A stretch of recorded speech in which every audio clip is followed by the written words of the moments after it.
ॲसिडिटीसाठी कोणती औषधे घेतली जातात? आजकाल ॲसिडिटी खूप कॉमन प्रॉब्लेम झाली आहे.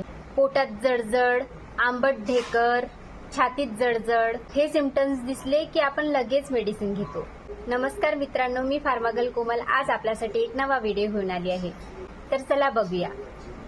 पहिलं अँटासिड म्हणजेच इन्स्टंट रिलीफ देणारं, जसं की जेलुसिल, डायझिन हे लगेच ऍसिड न्यूट्रल करतात आणि पटकन आराम देतात.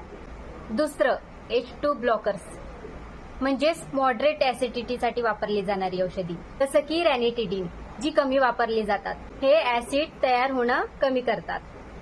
तिसरं PPI म्हणजेच प्रोटॉन पंप इनिबिटर जी सिव्हिअर ऍसिडिटीसाठी वापरली जाते, जसं की ओमेप्राझोल, पॅन्टाप्रोझोल, रॅबिप्राझोल हे सर्वात इफेक्टिव्ह असतात आणि ऍसिड प्रोडक्शन कमी करतात. जास्त किंवा वारंवार होत असलेल्या ऍसिडिटीसाठी वापरली जाते. मित्रांनो, जेव्हा आपण पेन किलर किंवा अँटीबायोटिक्स खात असतो तेव्हा ऍसिडिटी होऊ नये म्हणून प्रोटॉन पंप इनिबिटर म्हणजेच ओमेप्राझोल, पॅन्टाप्रोझोल किंवा रॅबिप्राझोल आणि अँटासिडचा वापर केला जातो. एक महत्वाची गोष्ट, प्रत्येकाला एकच औषध चालत नाही.